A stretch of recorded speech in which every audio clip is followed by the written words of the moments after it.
AHY dilambungkan oleh PKS, kemudian dihempaskan seperti tanpa bersalah.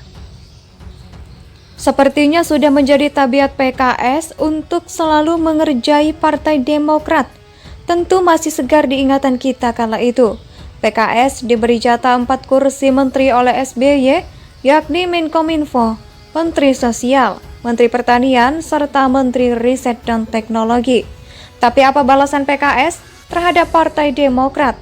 Bukannya menjaga kepercayaan tersebut dengan baik, mereka malah menusuk SBY dari belakang. Kala itu ekonomi dunia memang lagi bergejolak, sehingga pemerintah terpaksa menaikkan harga BBM. Nah, bukannya menjelaskan kepada masyarakat kenapa harga BBM naik atau mendukung langkah SBY tersebut, PKS malah menolak dengan keras kebijakan itu. Tidak pelak, PKS pun auto jadi koalisi pemerintah, rasa oposisi kala itu. Punya perwakilan di kabinet, tapi kerjaannya nyerang pemerintah juga, persis kayak Rizal Ramli. Hal ini yang kemudian membuat Partai Demokrat marah bukan kepalang. Koalisi itu bukan berarti tidak ada diskusi, perbedaan argumentasi silakan saja. Jadi bila PKS ada usulan dan pendapat lain kan ada forumnya. Jadi jangan seperti sekarang dong.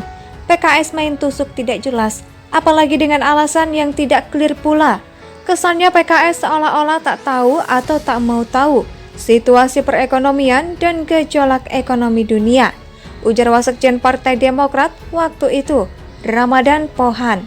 Paman Anissa Pohan tersebut pun tanpa tedeng-aling-aling mengatakan PKS mau enaknya saja. PKS harus bantu pemerintah atasi persoalan ekonomi, juga ikut sosialisasikan ke rakyat. Jika sikap plan ini dipelihara, rakyat pasti kecewa. Publik ingin PKS jangan disorientasi mau nikmat sendiri dan kanan kiri oke. Lanjut Ramadan dengan nada jengkel dan berapi-api. Nah, sekarang PKS kembali ngerjain Partai Demokrat. Pertanyaannya dengan cara apa? Partai berlambang Mercy itu dilambungkannya setinggi bintang di langit, lalu dihempaskannya tidak berdaya. Semua sudah tahu kalau PKS menyodorkan nama AHR untuk diusung sebagai cawapres Anies. Dan kalau diperhatikan secara seksama, si AHR ini memang jauh lebih unggul dibandingkan AHY, terutama soal pengalaman. Kang AHR pernah jadi ketua fraksi PKS DPRD DKI, wakil ketua DPRD DKI, dan gubernur Jawa Barat 2 periode. Sedangkan AHY cuma pernah jadi cagup DKI doang, itu pun kalah. Kemudian ia juga pernah jadi ketua Korgasma Partai Demokrat yang berhasil kinerjanya selama menjadi pucuk pimpinan Korgasma itu. Kita tidak tahu selanjutnya.